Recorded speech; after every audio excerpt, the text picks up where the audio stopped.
Hey guys, Gary here at Rory Scooter Store. I'm going to quickly show you the difference between a HIC SCS setup versus an IHC setup. So we're going to first off start with our HIC and SCS fork. This is the long way diamond fork here, highly rated at Rory. So first off, the fork itself, if we take off the shim cap and bolt at the top there, we can then put our headset bearing on the fork. You can see it's already got built-in crown race, so on the fork itself. Then put the headset bearing on the top of the deck, including with the crown race there. We can then put the fork through.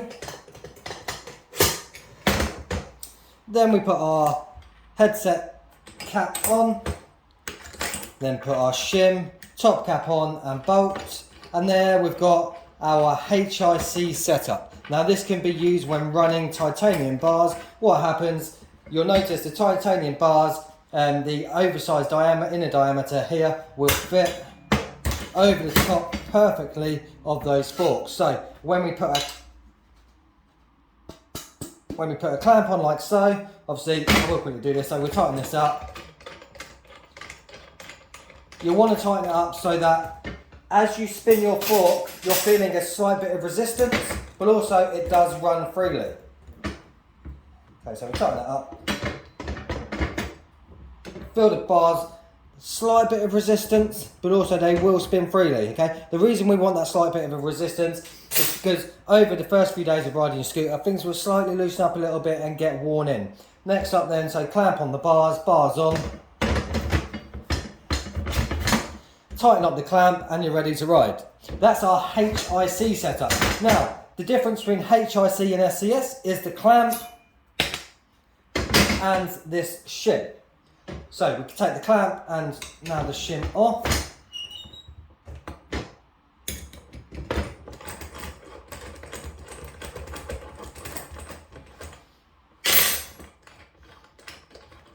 I've got an Apex clamp here, but actually I'm going to grab the long way Quattro. And now the reason for the long way Quattro and the reason I'm grabbing it is actually it makes life a lot easier when fitting an SCS setup. And that's for two reasons. First off, it's 6mm bolts, which are a lot stronger than the 5mm that the Apex use. But also, this has got I'm pretty sure it's a 4mm Allen key slot here. And what that does is, as we tighten that up, it opens up the clamp. So it saves doing the penny trick. Now, hopefully we won't have to do that anyway. I'll get our bolts out. And I'm pretty sure we are, because that's going to be pretty tight. I'll loosen. First off, make sure you're always loosening your bolts off. It's definitely if you're going to do your penny trick as well. So loosen all your bolts off.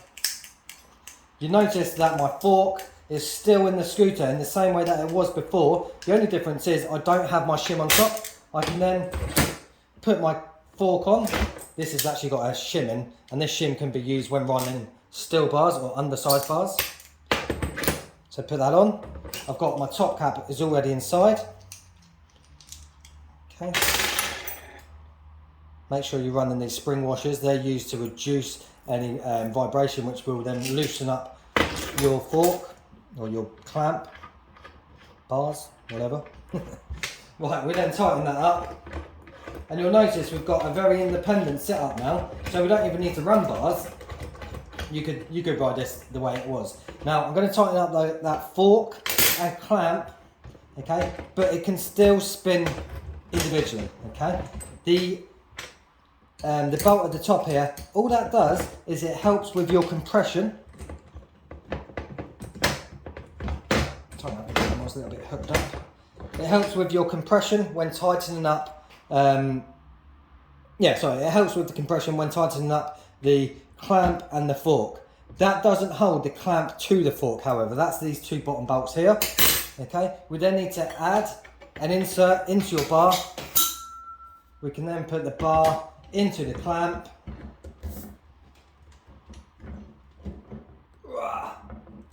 Okay, I'm definitely going to need to get that 4mm quick. Let's get that. I'll edit this out.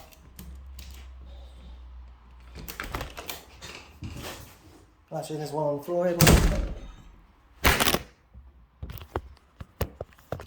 Phone crashed. Right, so we can loosen up this bolt here, tighten this bolt up, and if you notice what's actually happening is it's going to be opening up this clamp here, Now make sure when you're opening this up, we've seen it a couple of times, that all these bolts here are very loose.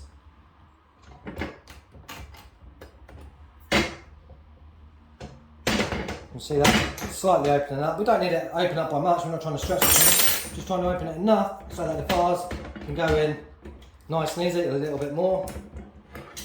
And you'll feel it, the bars will go in nice and simple once it's ready to do so. Bish, bash bosh. Good, that's the bars, clamp and fork in. Last thing we would then do is line it all up and tighten up your 6mm bolts. Obviously when you tighten up those 6mm bolts, if you do so, and this 4mm bolt is still tight here, I'm calling it a 4mm bolt, I don't even know if it is. It might be a 5 actually, thinking about it. But if that bolt is tight, then your clamp isn't going to tighten up. So you must make sure you loosen this off. All the way. We don't want anything stopping that clamp from being able to compress against the bars and the fork. Tighten them all the way up. Now you're going to tighten them a little bit each. And you're going to keep following this sequence. What you don't want to do is tighten one up really tight. We see this all the time. Tighten one up really tight, and then do the other one really tight, and then the other one really tight.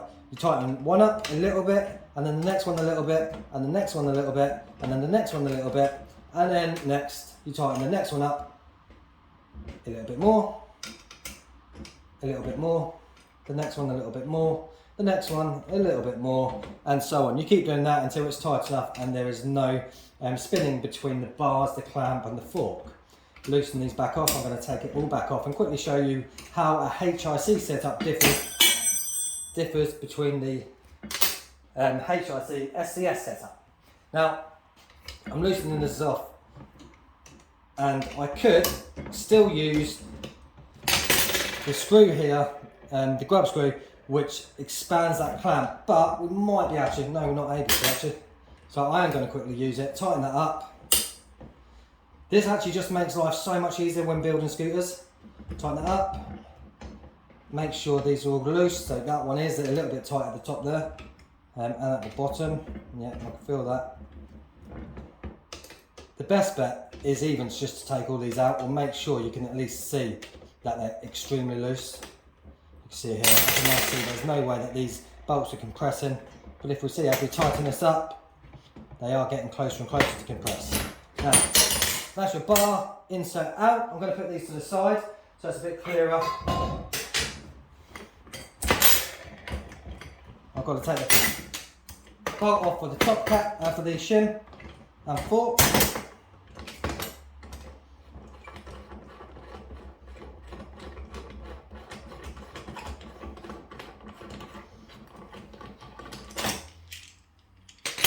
Put that clamp out of the way. We'll keep the headset cap, and we'll keep our headset bearing. So that's the SCS HIC setup, long way diamond fork there. Now we've got the core IHC setup. Now there is a big difference between this fork and the diamond fork, the long way diamond. I've got to say long way diamond because Blunt have a diamond fork too.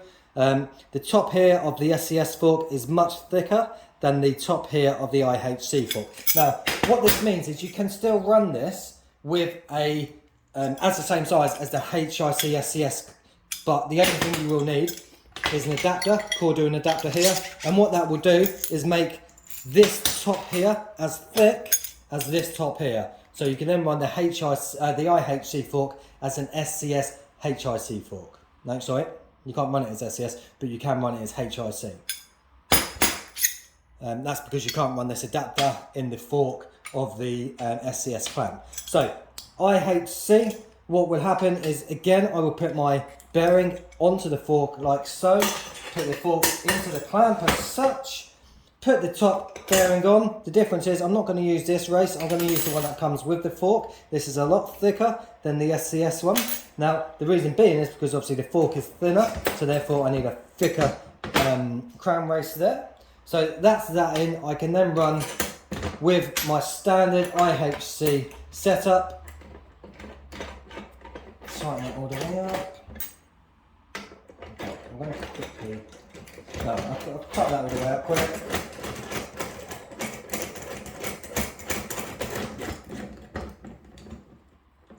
you make that nice and tight. Put your top cap on, so top cap's different on this one. You can then go, and you'll notice the fork inner diameter is the same size as this outer diameter. Sits on lovely. Wow, sits on lovely.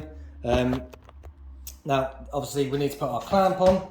I had a clamp somewhere. Where did I put it? There's a clamp there. I don't have one. Okay, we can put our clamp on, put it on, tighten it up, and we're ready to go. That's ready to go. Literally, tighten it up, and job done. Now, to run this as an HIC setup, let's quickly see the difference. The only thing you need to do is to remove this shim here.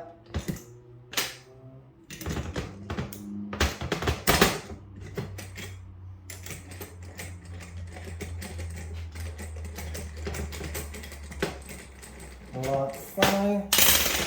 You don't need to remove it, or maybe you do, it depends on what situation your setup is in. We can then use this HIC, IHC to HIC adapter there from Core.